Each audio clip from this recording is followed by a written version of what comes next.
Good day, students. This is home economic lesson. We have been discussing simple sewing tools and equipment, and today we shall continue from there. Last time we looked at the classes of sewing tools and their equipment, and also saw how to care for each of them. Today we shall continue by looking at the guidelines for choosing these tools and equipment.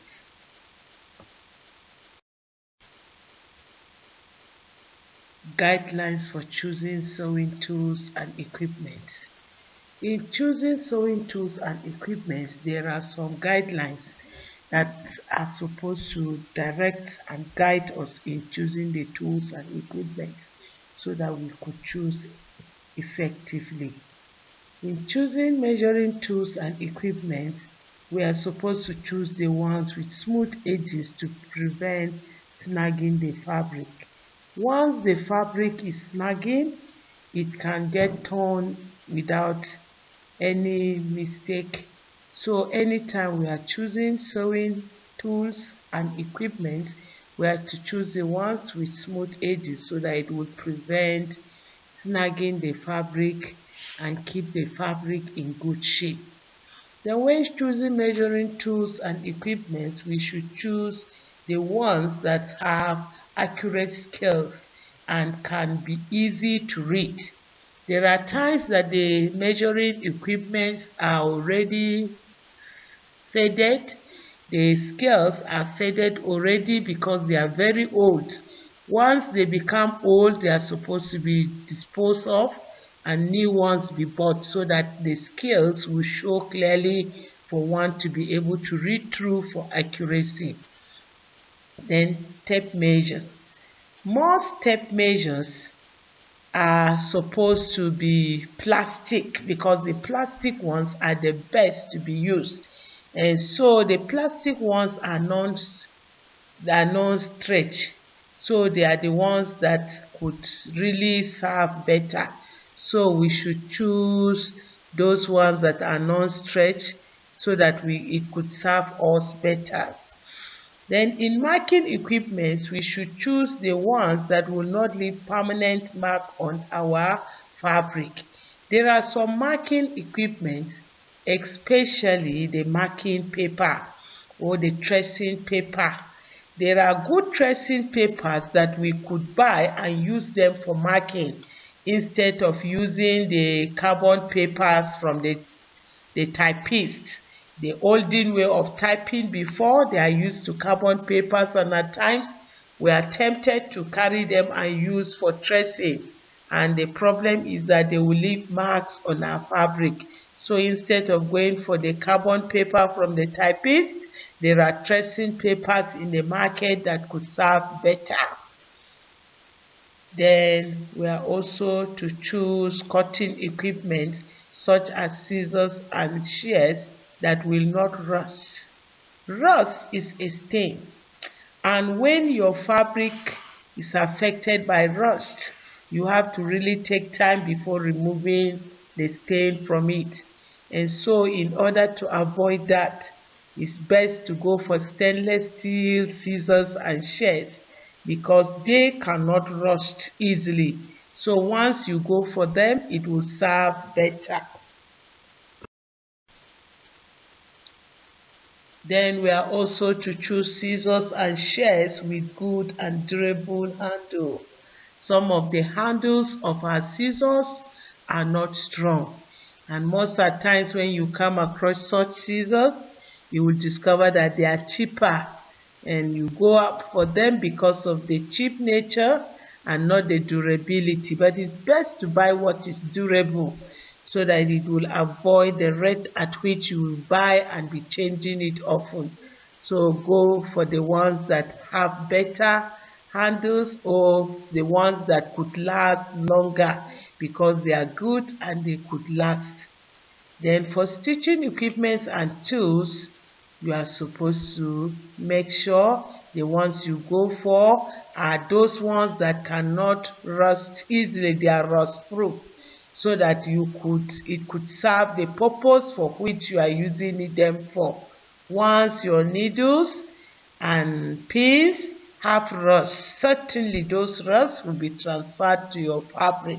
So try as much as possible to go for the ones that are rust proof. No matter how you keep them, they will not rust. Those ones are the rust proof ones and they serve better. Then pins and needles should also have sharp points. Pins, it is the sharp points that are used for sewing or holding fabrics together. In tacking, you hold fabrics first with pins before you tack. Then you use needles to sew after tacking. So once you get pins or needles that don't have sharp points, then you cannot use them because it is with the points that they will serve their purpose. So go for needles that have sharp points and also pins that have sharp points. Then always have a variety of needles in your sewing kit. You are supposed to have a sewing kit with you with variety of needles, needles of different sizes, and then needles enough so that anytime you are sewing and maybe one needle is broken, you can easily pick one from your sewing kit so that it will avoid the rate at which you rush to the market to look for needles, come back, or you rush to tailoring shops and buy needles and rush back constantly. You are on the way, your energy is wasted, and then your time too is wasted. So to save time and energy, always have variety in your sewing kit so that you can access it anytime you need it or anytime you want a change. At least you can go for it.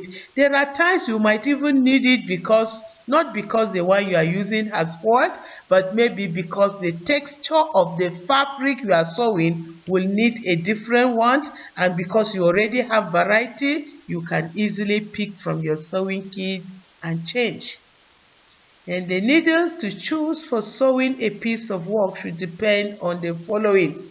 There are things that you are supposed to take note of anytime you are choosing sewing needles. 1. The type and weight of the fabric you are sewing. Which type of needle are you supposed to use when you are sewing clothes that are thick? You now look for needles that are also thick.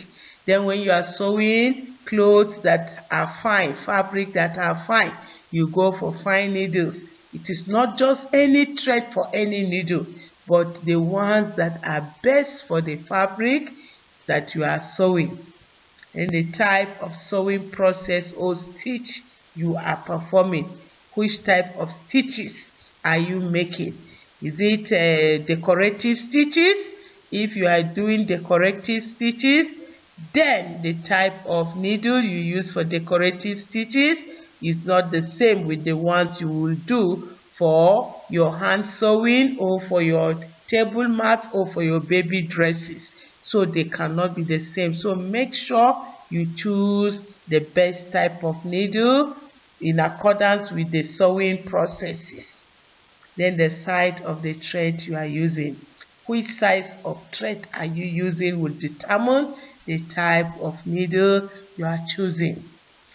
If the thread you are using is a thick thread, then you should know that the size of the needle too will be a bigger one that will have a larger eye so that you could easily fix your thread into it. Then if the thread you are using is not a thicker one, then you should know that you go for a needle that has small eye so that when the thread penetrates into it, it will balance well so that you could sew effectively. We'll now continue with our guidelines for choosing sewing tools and equipment. We are to avoid thimbles with sharp edges, which will fray sewing thread and make the fabric surface rough. What we mean here is that anytime you are using thimble, you should know that at that moment you are doing hand sewing. And so when you are doing hand sewing and you fix thimble in the mid finger, you should know that if the edges are not sharp, then when the edges are sharp, then it can always hold the thread, and then it can affect your fabric, because it can make your fabric to be rough. Once the thread is affected, it will also affect the fabric. So try as much as possible to avoid thimbles with sharp edges that will not fray the sewing thread and make your fabric surface rough. Then you have to choose sewing threads that matches whatever you are sewing in color and texture. If you are sewing clothes that are red color, then you go for threads that have red color also. If you are sewing clothes that at least most of it is black color, you go for thread of black color so that it will match the color. And then the texture, if the fabric is light in weight, the thread too should be light in weight.